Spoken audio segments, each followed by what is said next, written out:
Hello everybody, we are here back with the PYQ reverse engineering series. നമ്മളിപ്പോൾ ഇതുവരെ ഒരുപാട് varied ആയിട്ടുള്ള areas history, environment, അതുപോലെ പല വർഷങ്ങളിലായിട്ടുള്ള ക്വസ്റ്റ്യൻസ് എങ്ങനെയാണ് നിങ്ങളുടെ ലോജിക്കൽ തോട്ട് പ്രോസസ് അലൈൻ ചെയ്യേണ്ടതെന്ന് വെച്ചിട്ട് നമ്മൾ കുറച്ചധികം ക്വസ്റ്റ്യൻസ് സോൾവ് ചെയ്തിട്ടുണ്ടാണ്. We are continuing that series.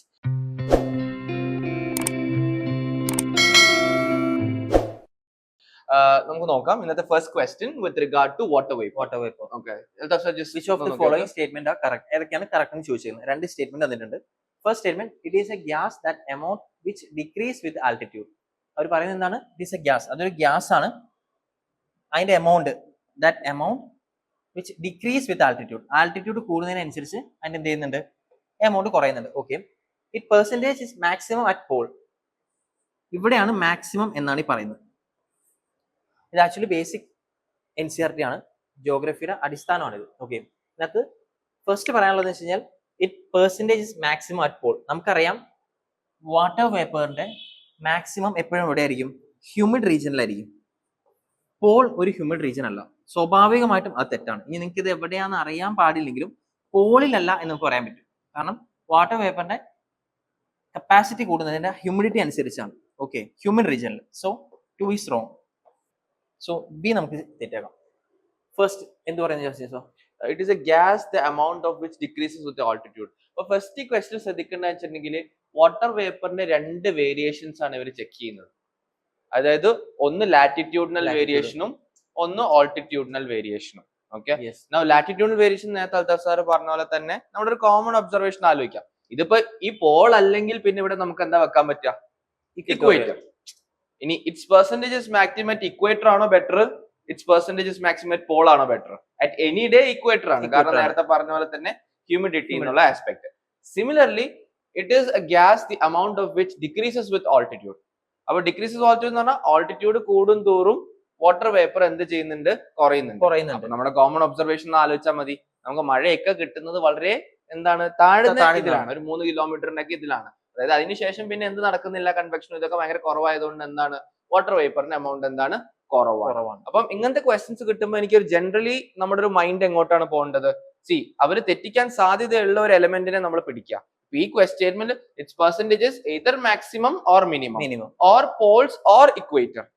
It is a gas the amount of which ഒന്നെങ്കിൽ ഡിക്രീസസ് അല്ലെങ്കിൽ ഇൻക്രീസസ്. അപ്പൊ നിങ്ങൾ ഒന്ന് ട്രിഗർ ചെയ്യാൻ വേണ്ടിയിട്ട് നിങ്ങളെ തന്നെ എക്സാം ഹോളിന്റെ അകത്ത് ട്രിഗർ ചെയ്യാൻ വേണ്ടി നിങ്ങൾ എന്ത് ചെയ്യുക? ഇതൊന്ന് മാറ്റി വെച്ച് കൊടുക്കുക. അപ്പൊ മനസ്സിലാവും, ഇത് ഇതിനേക്കാളും ചേരുന്നുണ്ടല്ലോ, അതുകൊണ്ട് മറ്റേത് പോവാന്നുള്ളത്. സോ അങ്ങനെ നോക്കുമ്പോൾ ആസ് വി ഓൾ നമ്മളിപ്പോ സോൾവ് ചെയ്ത പോലെ തന്നെ ഫസ്റ്റ് സ്റ്റേറ്റ്മെന്റ് ശരിയായിരിക്കും, സെക്കൻഡ് സ്റ്റേറ്റ്മെന്റ് തെറ്റായിരിക്കും. സോ ആൻസർ 1 only ആയിരിക്കും. നെക്സ്റ്റ് ക്വസ്റ്റ്യൻ നോക്കിയാലോ. Next question regarding economy. Consider the following statement. First ഒരു 3 സ്റ്റേറ്റ്മെന്റ് തന്നിട്ടുണ്ട്, ഏതാണ് ശരിയെന്നാണ് ചോദിച്ചത്. Which is correct. First statement, in India non banking financial companies can access liquidity access. അതായത് LAF liquidity access window of the Reserve Bank of India. അതായത് non banking financial കമ്പനീസിന് LAF accessible ആണോ അല്ലോ എന്നാണ് ചോദിച്ചിരുന്നത്. 2, in India foreign institution investors can hold government securities. 3, in India stock exchange can offer separate trading platform four debtors. ഇതിനകത്ത് ഇത് നമുക്ക് easily ശരിയാക്കാം. വേറൊന്നുമല്ല, 2019 കോവിഡ് ടൈമിൽ എന്ത് ചെയ്തിട്ടുണ്ട്? ഇവൻ എല്ലാ പത്രങ്ങളിലും ഇപ്പോഴും നമുക്ക് നോക്കിയാൽ അറിയാം, എക്സെപ്ഷണൽ കേസ് പറയുന്നത് വെച്ച് കഴിഞ്ഞാൽ കോവിഡ് ടൈമിൽ നോൺ ബാങ്കിങ് ഫിനാൻഷ്യൽ കമ്പനീസിന് LAF ഓപ്പൺ ചെയ്തിട്ടുണ്ട്. സോ പറ്റും, അത് നമുക്ക് പോസിബിൾ ആയി. ഒന്നുണ്ട്.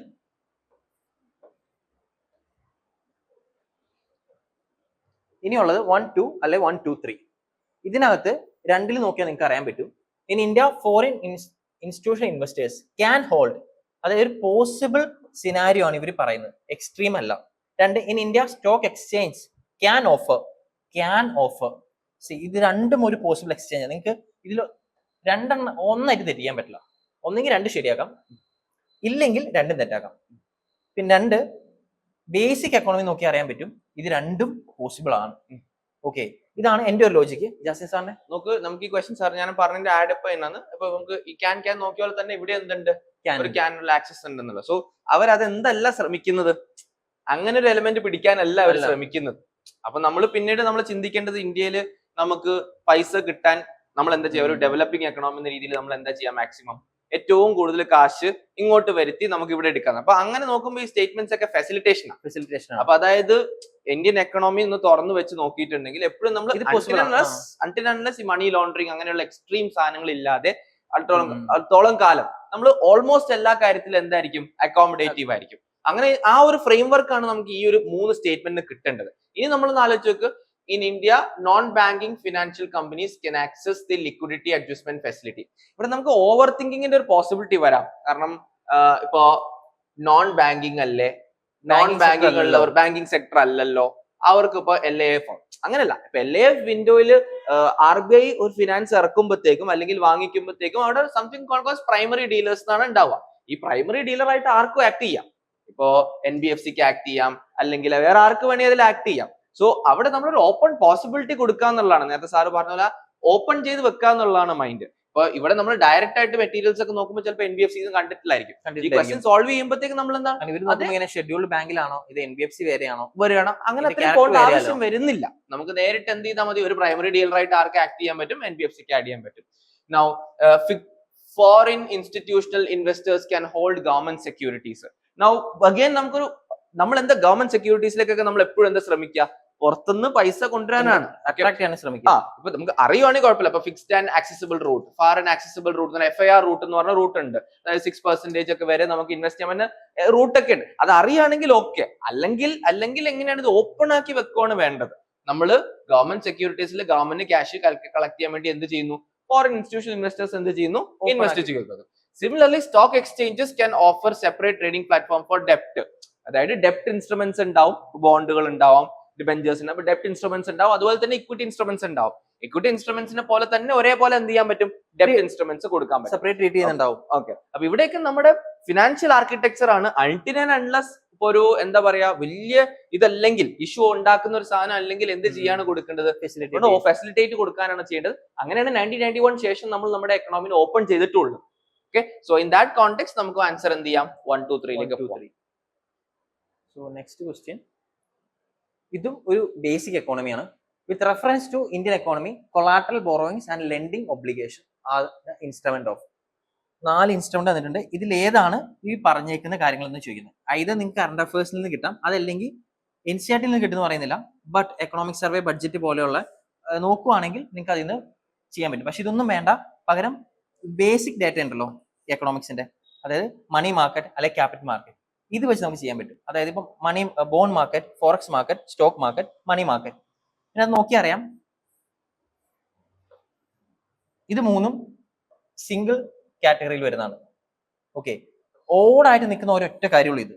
അതായത് നിങ്ങൾക്ക് ബോണ്ട് മാർക്കറ്റ് എടുത്തു കഴിഞ്ഞാൽ നിങ്ങൾക്ക് തന്നെ ഓപ്ഷൻ ഉണ്ട്, ഒന്നെങ്കിൽ ഫോറക്സ് മാർക്കറ്റ് എടുക്കാം, സ്റ്റോക്ക് മാർക്കറ്റ് എടുക്കാം. കാരണം ഇത് 3ഉം ഒരു കാറ്റഗറിയാണ്. അതല്ലെങ്കിൽ മണി മാർക്കറ്റ്, ഓടായിട്ട് നിൽക്കുന്ന ഒരു കാര്യം. ഓക്കെ, ഇതൊരു എക്സ്ട്രീം എലിമിനേഷൻ സ്ട്രാറ്റജിയാണ്. അതല്ല എങ്കിൽ പേര് നോക്കുക, collateral borrowings and lending obligation. Lending obligation something related to money, lend ചെയ്യുന്ന എന്തോ കാര്യമാണ്.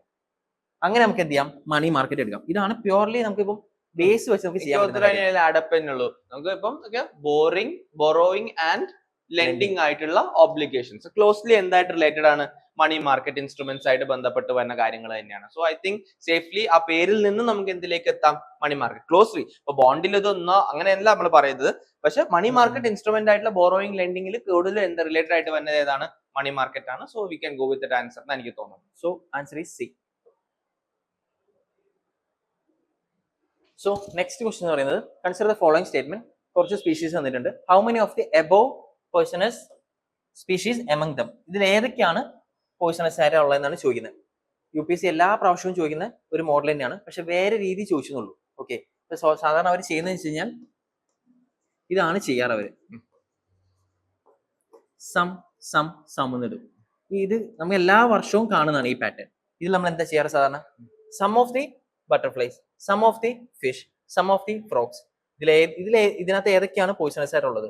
സം ഓഫ് ദി എന്ന് പറഞ്ഞു കഴിഞ്ഞാൽ ഈ ലോകത്ത് എത്ര ബട്ടർഫ്ലൈസ് കാണും, ഈ ലോകത്ത് എത്ര തരം ഫിഷസ് കാണും, എത്ര തരം ഫ്രോഗ്സ് കാണും, ഇതിൽ ഏതെങ്കിലും ഒരെണ്ണത്തിന് ഈ പറഞ്ഞ എലമെന്റ് ഉണ്ടെങ്കിൽ പോയ്സണസ് എലമെന്റ് ഉണ്ടോ ഇല്ലയോ എന്നുള്ളതാണ്. അത് തന്നെയാണ് എനിക്കും ഷെയർ ചെയ്യാനുള്ള ഇതില് കേസം എന്ന് വെച്ചിട്ടുണ്ടെങ്കിൽ നമുക്ക് ഇതിലൊന്നും ഇത് ചെയ്യാനില്ല. അല്ലെങ്കിൽ നമ്മൾ ഭയങ്കര എങ്ങനെ നമുക്ക് കൺഫേം ചെയ്യാൻ പറ്റും, മൈന്യൂട്ടായിട്ട് നമ്മൾ പഠിക്കുന്നില്ല, മൈന്യൂട്ടായിട്ട് നമുക്ക് പഠിക്കാനും പറ്റൂല. നമുക്ക് എത്ര ഇത് നമുക്ക് അങ്ങനെ ഒരു കൺഫർമേഷൻ പോസിബിൾ അല്ല. സോ ഐ തിങ്ക് നമ്മൾ സം കഴിഞ്ഞ ഒരു സീരീസിൽ നമ്മൾ അങ്ങനെ ക്വസ്റ്റ്യൻസ് 2-3 ചെയ്തായിരുന്നു. അതെ. ഈ സെയിം ആംഗിൾ ഈ സാധനം തന്നെ. I think will have to go for all 3 and all 3 becomes natural answer. C ആണ് ഇതിന്റെ ആൻസർ. ലോജിക് ഇത്രേ ഉള്ളൂ, സം. കാരണം സം ഓഫ് എന്ന് പറയുന്നത് പോസിബിൾ ഇവന്റ് ആണ്. സോ അതൊക്കെയാണ് നമുക്ക് ഡിസ്കസ് ചെയ്യാനുള്ള ഇന്നൊരു 4 or 5 ക്വസ്റ്റ്യൻസ്. നിങ്ങളുടെ തോട്ട് പ്രോസസ്സ് കറക്റ്റ്, നമ്മളെ എക്സ്ട്രീം ഇതൊന്നും അല്ല, തോട്ട് പ്രോസസ്സ് കറക്റ്റ് അലൈൻ ചെയ്യാന്നുള്ളതാണ് ടോപ്പിക് ആയിട്ട്. അതുപോലെ ഇന്ത്യയുടെ എക്കണോമി എങ്ങനെയായിരിക്കും ജനറലി, അല്ലെങ്കിൽ സ്പീഷീസിനെ പറ്റി നമുക്ക് അത്രയും പഠിക്കാൻ പറ്റുമോ, അപ്പൊ ആ ഒരു തോട്ട് പ്രോസസ്സിൽ ടൈം മാനേജ്മെന്റ് പോയി ചെയ്യേണ്ടതാണ്. നിങ്ങൾ എന്താ ഏറ്റവും കൂടുതൽ ശ്രദ്ധിക്കേണ്ടതാണ്. For further more videos, we'll always come up with the next series. Thank you. Thank you. Gallant IAS, chasing your passion to ace.